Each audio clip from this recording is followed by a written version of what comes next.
Gracias, hermanos, y podemos meditar la palabra del Señor después de haber cantado y poder ver la grandeza y la majestad del Señor.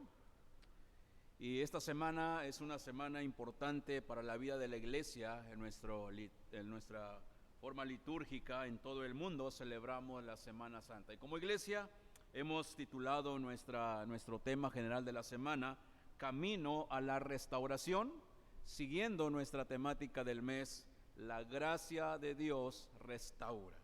Pero el tema de esta mañana es Jesús lloró ante la gente, basado, hermanos, en el versículo número 41, en sus Biblias o en su boletín en la portada. Ahí viene el texto, leamos juntos el 41, dice: y cuando llegó cerca de la ciudad, al verla, lloró sobre ella.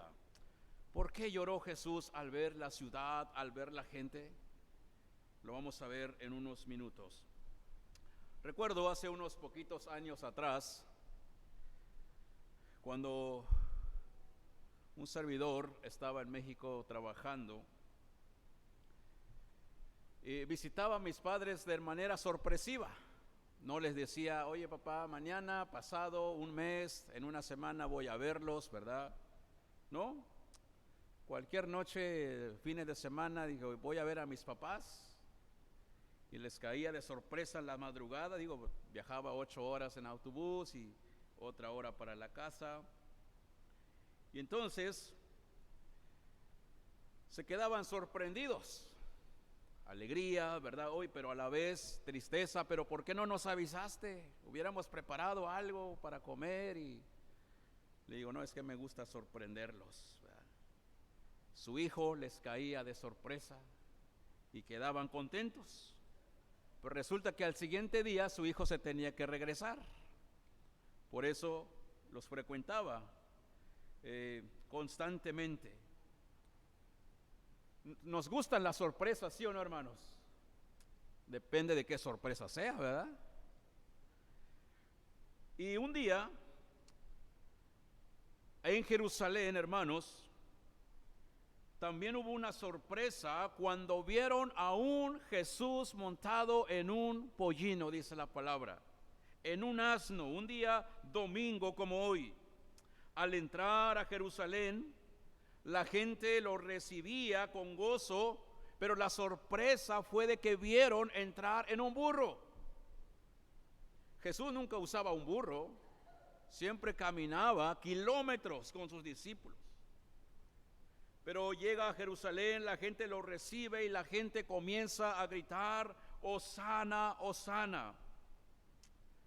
Pero de repente, antes de entrar a Jerusalén, Jesús se detiene. Jesús se para y comienza a ver la ciudad, pero no llora por los edificios, llora por la gente. En su omnisciencia, Jesús está viendo lo que está en el corazón del hombre. Y entonces uno de los atributos de Dios, su omnisciencia, se manifiesta en este pasaje, en el versículo 14. Y cuando llegó cerca de la ciudad, al verla, lloró sobre ella. Lloró. En medio de la fiesta, en medio de la emoción, en medio del alboroto de la gente, Jesús se detiene y comienza a llorar. ¿Por qué Jesús lloró ante la gente? Contestaremos esta pregunta, pero antes oremos al Dios de la palabra. Bendito y eterno Dios, gracias te damos porque nos has permitido cantar Hosana, Hosana. Yo sé en quién he creído, y por estas alabanzas quiero conocerte, y entre otras más, Señor, que nos edifican a la vez, pero también, sobre todo, llevan la honra y la gloria a ti como nuestro Rey de Reyes. Ahora pedimos que el Espíritu Santo nos hables en este momento y que podamos, Señor, escuchar tu voz, pero también ayúdanos a estar dispuestos a recibirla y ponerla en práctica tu palabra. Te lo pido en Cristo Jesús. Amén. El pasaje que leímos es un pasaje muy conocido, Lucas capítulo 19.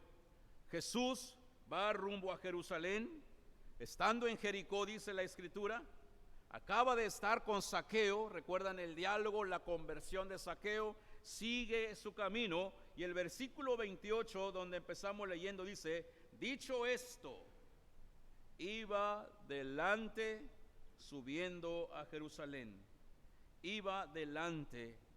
En otros evangelios dice: iba delante de sus discípulos.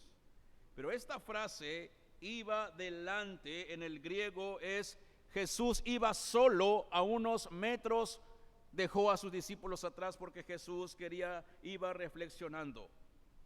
Jesús no estaba hablando con nadie en ese caminar, pensando que es su último viaje a Jerusalén, y pensando le espera una muerte espantosa, y lleva esa carga en su mente. Después de 5 días va a ser torturado, crucificado, y estos acontecimientos tenía en su mente porque era el plan eterno de Dios Padre. Y todo lo que Jesús hizo y sigue haciendo tiene un propósito, hermanos, para nuestras vidas. Y luego el versículo 30 dice, 29 y 30: y aconteció, llegando cerca de Betfagé, de Betania, se fue rumbo al monte, ¿qué, hermanos? Al monte de los Olivos. Jesús de Jericó se sube al monte de los Olivos, y de ahí alcanza a ver la ciudad de Jerusalén. El monte de los Olivos, su propio nombre lo dice, monte, está en alto, y de ahí se veía todo Jerusalén. Ahí pusimos una imagen, ¿verdad? Es una caricatura, ¿verdad? Más o menos solamente tenemos en mente. Se veía todo Jerusalén. Y era un domingo. Jesús manda a traer un burro para montarlo. Y Jesús intencionalmente menciona el burro para cumplir la profecía que viene en Zacarías 9:9. Alégrate mucho, hija de Sión, da voces de júbilo. ¿Cuáles son? Hosana, hosana. He aquí tu rey vendrá a ti, justo, salvador, humilde, cabalgando sobre un asno, sobre un pollino, hija de asna. Jesús está cumpliendo la profecía de Zacarías. Y los discípulos, cuando escuchan la palabra o el orden, el imperativo de Jesús, vayan por un asno, inmediatamente los discípulos se acuerdan de la cita mesiánica y lo entienden todo. Este es el Salvador, este es Jesús, está cumpliendo la profecía, y lo está haciendo en la semana de la Pascua. Los discípulos se emocionan porque van con su maestro montado en un burro. Comienza a caminar, y repito, pero llega a la ciudad, y la gente ahí está con ellos. Y sin duda alguna, Jesús le seguía mucha gente. Tal vez todos aquellos que recibieron un milagro, prodigios, sanidades. Y entonces llega a Jerusalén, se une más gente. Tendían sus mantos a su paso, lo reciben con palmas en las manos. ¿Sí? Las palmas simbolizan victoria, hermanos. Apocalipsis capítulo 7 también lo reafirma el apóstol Juan. Teniendo palmas en las manos, lo recibían con gozo al Rey de Reyes. Y entonces, ahí estaban los adultos, ahí estaban los jóvenes, y ahí estaban los niños, gritando, Hosana, Hosana, que quiere decir, bendito el que viene. En hebreo es Yashahaná, Yashahaná. El grito de emoción, sálvanos ahora, Señor. Pero noten, el versículo 41 cambia la perspectiva, hermanos. Todo el gozo, la algarabía, cambia en el versículo 41. Otra vez, hermanos, juntos dice: y cuando llegó cerca de la ciudad, al verla, lloró sobre ella. lloró sobre ella. En medio de la emoción, de repente Jesús se detiene y llora ante la gente. Y Jesús nos da 3 razones por el cual lloró. Veamos de manera rápida y sencilla. Número 1, ¿por qué lloró Jesús ante la gente? 1, porque ve a la gente con mucha necesidad. Porque ve a la gente con mucha necesidad. Jesús va caminando entre la ciudad y mucha gente alrededor de él que le seguía. Ve sus necesidades. Pero también Jesús ve a los que se están incorporando en el camino. Y Jesús ve más allá. Oye, allá donde voy a llegar al Gólgota, también se van a amontonar gente necesitada. Ahí en ese caminar hay gente que lo amaba de verdad, en espíritu, porque los había restaurado, como aquel ciego Bartimeo que le seguía en el camino, dice la palabra. Y muchos que él sanó iban con él. Yo me imagino que Zaqueo iba con él porque lo acababa de restaurar hace unos minutos atrás. Y entonces Jesús también ve a muchos en ese seguimiento que le dan al maestro. Perdón. Había muchos que se sentían solos. Habían muchos enfermos. Había entre la multitud pobres. Había gente, aquellos que estaban viviendo injusticias. Personas en crisis, personas enfermas. Y Jesús ve los rostros de ellos con mucho dolor y llora delante de ellos. Y Jesús dice, si tan solo confiaran en mí, si tan solo depositaran su esperanza en mí, yo los puedo restaurar. A veces así estamos, hermanos, tal vez con mucho dolor, tal vez algunos entre semana les fue mal, alguna noticia no agradable, tristes, desconsolados, agobiados, tantas cargas que a veces tenemos, problemas, preocupaciones. Tal vez algo te está pasando hoy, hermano, hermana, y traes esa carga. ¿Saben qué? Jesús siente tu dolor. Jesús siente tu preocupación.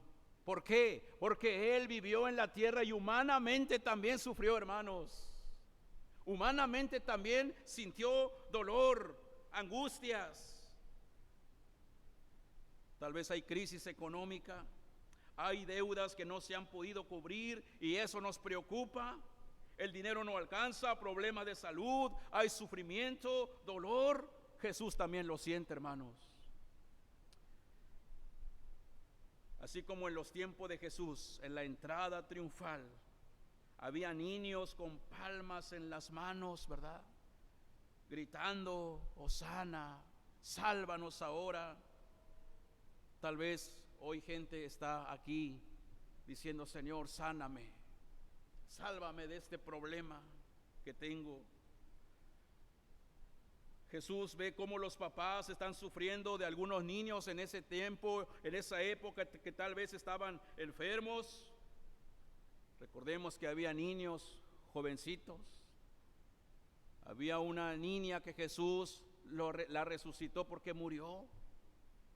Había mucho dolor, hermanos, al ver Jesús la ciudad de Jerusalén y llora.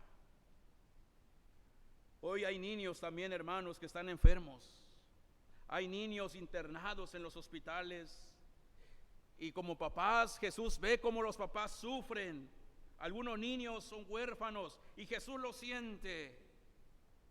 Jesús al entrar a Jerusalén ve a muchas personas con necesidades físicas, económicas, familias preocupadas. No sé si usted se siente alguna vez cansado de tantas cosas. A veces estamos cansados de la vida por los problemas, enfermedades, pero Cristo es nuestra esperanza, hermanos. Si se entristece Jesús a veces es porque no depositamos nuestra confianza en Él. Por eso dice la palabra, Jesús al ver la ciudad lloró sobre ella. Porque ve gente necesitada, pero no se acercaban a Él como su esperanza. Por eso el llamado de Dios en esta mañana, número 1, es confiar en Él, como lo dice el Salmo número 37, versículo número 5. Encomienda a Jehová tu camino y confía en Él. ¿Y qué, hermanos? Y Él hará. Encomienda a Jehová tu problema. Encomienda a Jehová tu situación y Él hará. Confía en Él, es el llamado del Señor. Jesús, al verte preocupado, pero tal vez Jesús ve que estás más enfocado el 99% en tu problema. Jesús se entristece y dice, ¿por qué no me volteas a ver? Yo soy tu esperanza. Voltéame a ver. Estoy con los brazos abiertos para ayudarte. Hermanos, Dios se entristece cuando nosotros quitamos nuestro rostro en Él en momentos difíciles. Hay personas o creyentes, sabiendo de las promesas del Señor, cuando pasan momentos difíciles, se alejan de Él. En vez de orar, en vez de estar en comunión con Dios, se alejan de Dios. Incluso algunos hablan mal hasta de Dios en ese momento. Pero que no suceda eso. ¿Por qué llora Jesús ante la gente? Número 2. Porque ve a la gente o en la gente la dureza de su corazón. Ese es el otro motivo y esto es más fuerte. Porque ve la gente la dureza de su corazón. Las autoridades, ahora nos vamos del otro lado. Jesús ahora está visualizando la otra parte. Las autoridades no lo quieren. Ni Herodes, ni Poncio Pilato, ni los fariseos, ni los sacerdotes. Y Jesús sabe que la mayoría de esa gente también gritó una hosana en el camino, pero tal vez de dientes para afuera. Jesús es omnisciente y conoce todas las cosas, hermanos. Yo no sé si usted ha venido al templo realmente a alabarle el nombre del Señor o viene a otra cosa. Y si ha venido por otra cosa, nomás a ver quién viene o a ver qué cosa, ojo, arrepiéntese ahorita. Porque Jesús es omnisciente, hermanos. Y por tanto Jesús veía que ahí estaba un montón de gente con Él, pero dice, pero estos no me aman, no me adoran. Y luego ve la mayoría que de esa gente en 5 días va a estar gritando, crucifíquenlo. Otra vez, hermanos, la omnisciencia de Dios. Ese domingo, emoción, sálvanos ahora. El viernes, decepción, crucifíquenlo. Porque la gente quería otra cosa, no lo que Jesús hizo. La gente lo que quería o pensó que Jesús era un gobernante nuevo que llegaba ahí para salvarlos del imperio y de los soldados romanos. Jesús dice, no, yo vengo a salvar a los pecadores. A veces, hermanos, no queremos entender las Escrituras, o lo entendemos, pero el corazón es tan duro que nos hace que estemos lejos de Dios. En lugar de recibir y mostrar amor a Dios a los demás, dejamos o la gente deja que Satanás entre en el corazón de ellos. Por ejemplo, ¿cómo te relaciona la gente, hermanos? ¿Cómo te relaciona tus compañeros de la iglesia, tus hermanos en la fe? ¿Te relacionan como una persona amorosa, amable, que amas a tu hermano, o te relacionan como un egoísta, como un orgulloso, como un altanero, como un maleducado, un grosero, un soberbio? ¿Cómo crees que te relaciona la gente? Y Jesús veía todo esto. Jesús dice, aquí hay gente orgulloso, altanero, maleducado, grosero, soberbios, egoístas. Y Jesús comienza a llorar. Jesús llora al ver el corazón duro. Y a veces dejamos que el corazón se llene de amargura, hermanos. El mundo quiere que nos llenemos de amargura, de ira, rencores. El diablo quiere que estemos peleándonos todo el tiempo. El diablo quiere que estemos divididos en todo el tiempo. El diablo quiere que nos enfademos. El diablo quiere que tengamos o que nos tengamos corajes unos con otros, rencores, odio, incluso entre las propias familias. Cada quien anda por su lado. El mundo es así, hermanos. Los incrédulos son así. El incrédulo dice: me ofendiste, te ofendo, ¿verdad? Si tú me das, yo te doy. Cada quien agarra su rumbo, pero recuerda que usted es creyente. Usted no debe de actuar así. Digo, si es creyente.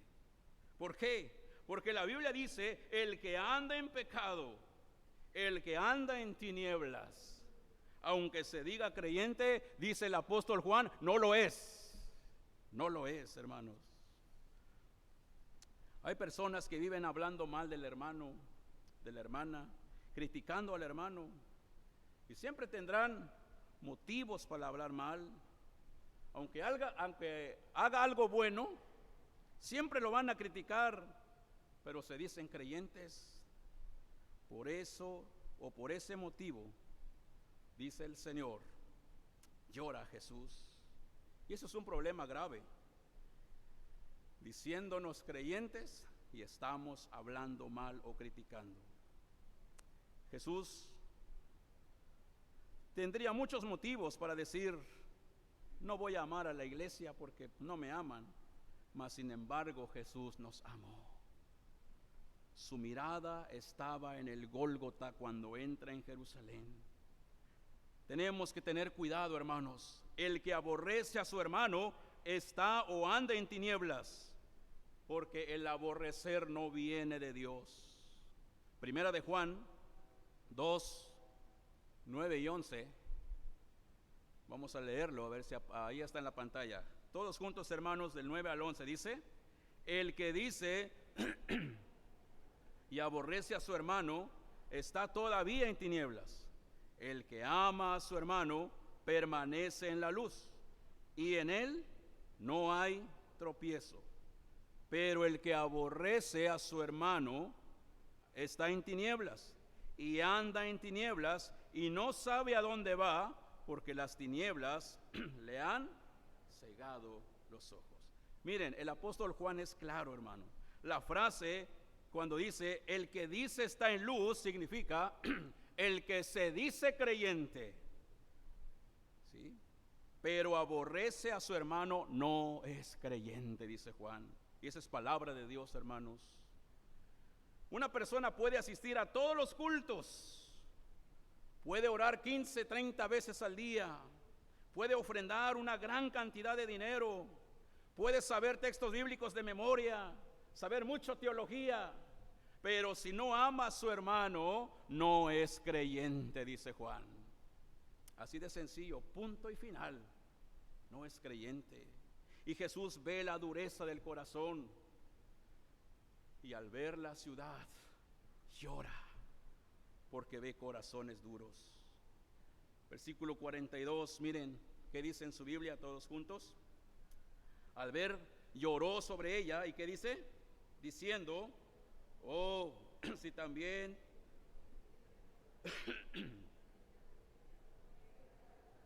mas ahora están encubiertos tus ojos. El pueblo tenía ojos físicos, pero sus ojos espirituales estaban ciegos. Tenían oídos, pero no escuchaban a Dios. Hoy en día sucede lo mismo. ¿Cuánta gente agarra este tiempo de Semana Santa para fiestas, borracheras, bailes? Hace unos días se llevó el playazo, ¿verdad? Espero que nadie haya ido de aquí, porque anda en tinieblas entonces. Y el que anda en tinieblas no es de Dios, ¿sí? Pero ahí va la gente. Dice: no pasa nada, me voy a juntar con los amigos. Es más, ni voy a tomar, no. Dice el Señor, ¿eres o no eres? Y Jesús, al ver la ciudad, lloró sobre ella porque ve el corazón duro de los hombres. ¿Cómo está tu corazón, hermano? ¿Está o andas en tinieblas o andas en la luz? 3. ¿Por qué llora Jesús ante la gente? Aquí viene para reflexionar. Porque ve una destrucción que se aproxima. Porque ve una destrucción que se aproxima. Leamos juntos el versículo 43 y 44, hermanos, en su Biblia, por favor. ¿Me ayudan? Dice, porque vendrán días sobre ti cuando tus enemigos te rodearán con vallado y te sitiarán y por todas partes te estrecharán y te derribarán a tierra y a tus hijos dentro de ti y no dejarán en ti piedra sobre piedra por cuanto no conociste el tiempo de tu visitación. Jesús se acerca a Jerusalén, ve el templo, hermanos, porque ese es el edificio de la ciudad que prácticamente le daba luz, ¿verdad? Pero Jesús, más que el templo, ve más allá, otra vez, la omnisciencia de Dios. Dice, Jesús ve 30 años después lo que va a pasar. Los soldados romanos vendrán y los judíos serán arrasados. Y así sucedió en el año 66 después de Cristo, hermanos. Los judíos fueron arrestados, aplastados y dice la palabra que fueron quemados. Hermanos, ¿qué es lo que el Señor ve en su vida? Viene una destrucción. De manera, entonces, ese es el tiempo, hermanos, de poder ponernos a cuenta en esta Semana Santa. Dice el 44, y te derribarán a tierra. Roma terminó matando a 600,000 judíos y acabaron completamente con la ciudad. Así que, hermano, el Señor nos llama a un arrepentimiento total esta mañana. Que el Señor nos ayude, que el Señor toque su corazón, analice su vida. Jesús inició su ministerio y tomó el camino correcto, el camino a la restauración hacia la cruz. Jesús fue tentado para tomar otros caminos más sencillos en el desierto. Satanás lo tentó 3 veces y le dijo, si tú me cumples mis 3 deseos, no tienes por qué ir a la cruz, Jesús, con eso me basta. Pero Jesús tenía su mirada en el monte Calvario, y cuando Jesús entra a Jerusalén un domingo como hoy, por eso lloró, porque dice, ay, si supieras, ay, si entendieras, ay, si practicaras mi ley. Pero ¿saben qué? Si no te arrepientes, vendrá sobre ti días en que tu enemigo te va a rodear. ¿Qué camino has tomado hoy, hermano, hermana? ¿El camino del Señor o el camino de Satanás? ¿Cómo estás viviendo ante Dios, hermano? ¿Le estás dando la gloria a Dios o le estás haciendo llorar a Dios con tus actitudes, con tu mal testimonio? Si tienes algo que confesar hoy en el Día de Ramos, si tienes algo que corregir, enderezar, entregar, hazlo, hermano. No te dé pena. Soltemos todo el orgullo, el ego, el egocentrismo. Hagámoslo hoy. Hoy el Señor nos da la oportunidad de confesar nuestros pecados. Pero para poder confesarlo, ¿qué necesitamos hacer primero, hermanos? Reconocerlo. Señor, he fallado. Reconozco que he hecho mal las cosas. Y humíllate ante Dios.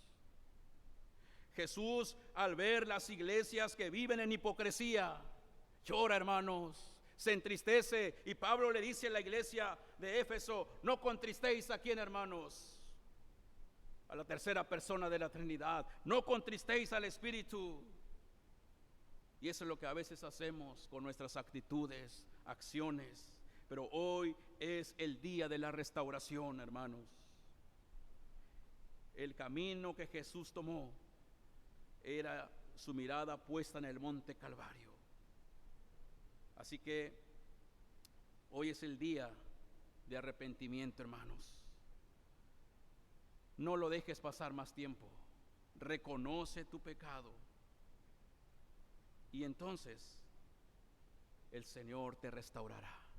Pero si no reconoces tu pecado ante Dios, cada vez vas a tener más amargura. Cada vez te alejarás más del Señor pensando que estás bien. Pero cuando vamos a la palabra dice, el que anda en tinieblas no es de Dios. Si estás actuando mal aquí en tu trabajo, en donde sea, donde Dios te ponga, si tú dices, aquí mis chicharrones truenan en tu trabajo, no eres de Dios. Y la ira de Dios te espera. Pero aquí está la esperanza. Porque ¿cuál es el contexto inmediato del pasaje que leímos? La purificación del templo, que es lo que Jesús hizo un día lunes. El Señor te llama a la purificación. El Señor te hace este llamado a que purifiques tu vida en el nombre de Jesucristo. Dios te llama a dejar ese mal hábito que tienes, ese pecado, no importa el pecado que sea. Dios te hace llamar y dice, deja eso, arrepiéntete. Pero si tú dices luego, después, pasan los días, meses y años, ojo, vendrá la destrucción, vendrá la ira. Por eso hoy Dios te llama a que tengas una vida nueva. Te llama a recibir el perdón de pecados y recibir la vida eterna. Por eso no dejes pasar esta oportunidad en el Domingo de Ramos. Y que el Señor vea en tu corazón esto. Bendito el que viene. No en aquellos que dijeron crucifíquenlo. ¿De qué lado quieres estar, hermano? ¿De aquellos que dijeron hosana con todo su corazón o aquellos que dijeron crucifíquenlo? ¿Del lado de hosana, de los que gritaron de corazón, hermanos? Amén. Es tiempo de arrepentirnos y el Señor nos hace este llamado amorosamente porque la gracia de Dios trae restauración. Isaías 1:18. Para terminar, ¿qué dice, hermanos? Todos juntos ahí en la pantalla. Venid luego, dice Jehová, y estemos a cuentas. Si vuestros pecados fueren como la grana, como la nieve serán emblanquecidos. Si fueren rojos como el carmesí, vendrán a ser como. Ahí está el llamado de Dios. Jesús lloró por aquellos que dejaron precisamente este llamado que les hizo y no quisieron hacer cambios en su vida. Pero también Jesús se entristece, el Espíritu se entristece cuando ve que su iglesia no quiere reconocer su pecado. Jesús llora al ver el mal testimonio. Jesús llora al ver cómo algunos, su ego está en alto y no lo quieren soltar. Jesús llora por aquellos que son altivos, pero la decisión está en usted, hermano, hermana. Decide hoy a quién vas a seguir. A Jesús, el justo, el Dios vivo, o a Satanás, que te lleva a la destrucción. El Dios vivo quiere salvar tu vida. Viene una destrucción muy grande, pero el Señor te habla en esta hora y dice, tengo restauración. No hagamos más entristecer al Espíritu, hermanos. Que en esta Semana Santa, hoy sea un día de arrepentimiento, de consagración. Valoremos la gracia de Dios y démosle la honra y la gloria por la restauración, pero necesitamos confesar nuestros pecados. Yo quisiera que se pongan en pie y oremos para confesar nuestros pecados, hermanos, y que el Señor traiga restauración en nuestras vidas y que cambiemos el chip, hermanos. Viene el juicio final Jesucristo pronto viene, hermanos. No tomemos las cosas a la ligera. Jesús quiere encontrarte con un corazón limpio. Oremos.